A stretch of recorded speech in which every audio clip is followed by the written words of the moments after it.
Senator Gary Peters wasted no time in that tense hearing. He went straight for the issue many Americans have been whispering about, but few have dared to confront publicly. Why are federal agents allowed to operate in American streets with their faces covered, no badges, and no visible identification? His question cut through the usual political theater. Because if the public can't even tell whether the person grabbing them is law enforcement or a criminal in disguise, what does that say about accountability in this country? Pam Bondi, the Attorney General, leaned on a familiar defense. She explained that agents are being doxxed. Their families are harassed. Their personal safety is under threat. And while that's true, doxing is a serious danger. Peters made it clear that the solution can't be hiding every face behind a mask. Are covering their faces to protect themselves from being doxxed. And certainly I fully understand those concerns and I appreciate those concerns, and I think they're real concerns. But I'm deeply concerned that the lack of identification during these activities is dangerous, both to the public as well as to the officers themselves. The public risks being harmed by individuals pretending to be immigration enforcement, which has already happened. We've seen that happen. And these officers also risk being injured by individuals who think they're basically being kidnapped or attacked by some unknown assailant. So my question for you, Attorney General Bondi, is given the number of DOJ employees currently conducting immigration enforcement activities in support of DHS, how are you going to ensure that the safety of the public and the officers, if they continue to not follow required protocol to identify themselves as law enforcement? And Senator Peters, that's the first time that issue has come to me about them you're saying that law enforcement officers, when they cover their faces. Right. I do know they are being doxxed, as you said. They're being threatened. Their families are being threatened. You know, I get that, but they have to identify themselves. There is an insignia oftentimes. They have to identify themselves as law enforcement. People think, here's a person coming up to me, not identified, covering themselves. They're kidnapping. They'll probably fight back. That endangers the officer as well. And that's a serious situation. People need to know that they're dealing with a federal law enforcement official. Senator, I would be happy to look at that issue with you and talk to all of our partner law enforcement agencies, but I can assure you that if they're covering their faces now, it's to protect themselves. But they also want to protect all citizens, and that's something we can work together on to ensure the safety of everyone and their families. Yeah. And it's protecting themselves, too, if they identify themselves. It's not just the person, because someone's going to fight back if you just think a strange person with their face covered is throwing you into a van. Most people will resist that. It sounds like you have a specific case, and I would be happy to talk to you about that at a later time, because I'm not aware of that happening. But I'd be happy to talk to you about that. We'd be happy to do it. I appreciate that. Thank you. Earlier this month, the administration announced it was launching an effort to ramp up immigration apprehensions by shifting more than 5,000 personnel from across federal law enforcement, including approximately 2,000 from within the Justice Department, away from their typical duties to focus on immigration-related cases, including targeting individuals whose status had been terminated by this administration. This effort is on top of previous directives for department officials to focus on immigration enforcement. Many of these officials impacted by these directives, unsurprisingly, say they're being forced to turn their attention away from other national security missions, including counterterrorism and cyber security. There has been public reporting that hundreds of FBI agents have been reassigned to immigration-related duties, and raising real concerns among agents themselves that the shift could hinder investigations into terror threats and espionage by China and Russia. And we have also heard concerns about resources being reoriented at the state and local level. Attorney General Bondi, I know the Justice Department officials have said that this president can walk and chew gum at the same time, and that you continue to hold all criminals accountable regardless of immigration status. But numerous reports on the ground from career government officials and some basic common sense would beg to differ. Given the attacks on Iran over the weekend, this issue has become even more salient, with threats from terrorists inspired by Iran, cyber attacks, often by Iran itself, or additional efforts by that regime to go after government leaders.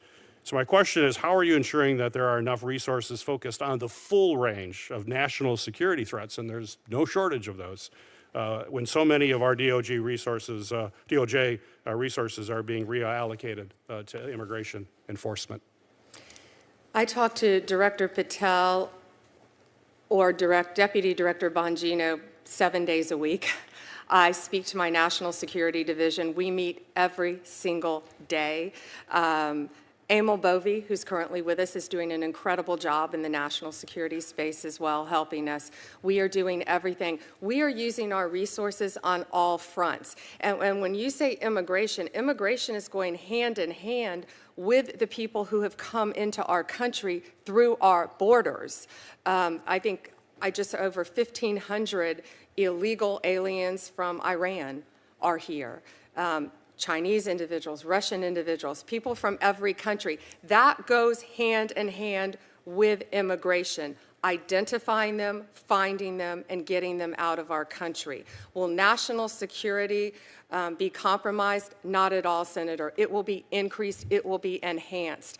I can tell you, every day we talk about this multiple times. Because anonymity doesn't just protect officers. It creates a brand new risk for everyone else. Imagine you're walking home and a masked figure in tactical gear jumps out. No name, no insignia, no explanation. They say they're law enforcement. Would you believe them? Or would you resist? For many people, it looks less like an arrest and more like an abduction, and that isn't some wild hypothetical. It has already happened.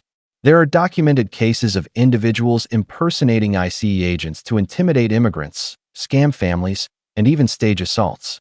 When real officers strip away the proof of who they are, they hand impersonators the perfect disguise.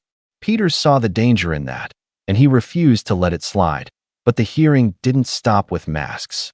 Peters expanded the conversation to something far bigger: the reshuffling of America's national security resources. Earlier this month, the administration announced a sweeping change. More than 5,000 personnel from across federal law enforcement were reassigned to immigration enforcement. That included over 2,000 pulled from the Justice Department, and among them, hundreds of FBI agents. Not just any agents, the ones tasked with counterterrorism, espionage investigations, and cybersecurity defense. That raised the stakes immediately. Because while immigration enforcement may generate headlines, the work of countering cyber threats, terrorist networks, and foreign espionage doesn't pause. Those threats evolve every single day. Hackers don't log off just because agents are suddenly busy with raids. Extremists don't delay their plans because resources are redirected. Peters' concern was simple but profound. Are we chasing short-term optics at the expense of long-term security? Bondi's answer was blunt. Immigration enforcement, she said, is national security. She pointed to individuals from hostile nations who crossed into the U.S. illegally. Iranians, Chinese, Russians, people, she argued, who could pose dangers. By finding and removing them, the DOJ was strengthening national security, not weakening it. On the surface, it sounded logical. But Peters pushed back with a deeper question. Do we really believe that nationality alone equals guilt?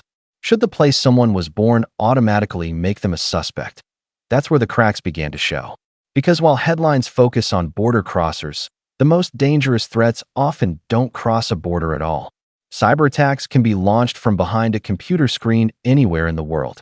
Domestic extremists can radicalize online without ever leaving their hometowns. Predators and traffickers operate in hidden online markets, targeting the vulnerable while staying invisible. Those are the missions FBI agents and analysts were handling, until they were pulled away for immigration raids. And when those investigations stall, it isn't just bureaucracy that suffers. It's public safety. Peters' concern wasn't just theoretical. He connected it to recent events: threats from Iran, cyber intrusions targeting U.S. infrastructure, and espionage attempts by foreign actors. He warned that by weakening specialized teams, the U.S. could be exposing itself at the worst possible moment. Yet Bondi insisted the DOJ was capable of handling both. She emphasized that she spoke daily with her national security team, that the FBI had set up new 24/7 centers across the country, and that no threat was being ignored. Her confidence was unwavering, but the doubts lingered, because even if meetings are happening and centers are staffed, the math doesn't change. Every agent assigned to an immigration case is one less agent tracking a terror cell. Every analyst diverted from cybersecurity is one less defending hospitals, banks, and government networks. And every dramatic raid broadcast on the evening news comes at a cost that the public rarely sees. It's not just about reallocating resources, it's about redefining priorities. And that's where Peter's question about masks connects back to the bigger picture. Transparency and trust aren't just ideals, they're necessities. Law enforcement works because people believe in its legitimacy. A badge, a name, an insignia, those aren't details. They're proof that power is being exercised under the rule of law. Strip that away, and what's left? Fear, suspicion, chaos. If you can't tell whether the person in front of you is a real officer or an impersonator, you don't feel protected. You feel hunted. And fear weaponized in the name of safety isn't justice. It's control. Bondi tried to reassure Peters that the system was intact. She invited him to see the FBI's news centers, promised that cyber threats were still being tracked, and argued that immigration enforcement and national security go hand in hand. But no matter how detailed her answers, the core question remained. Is America safer when resources are spread thin and transparency is treated as optional?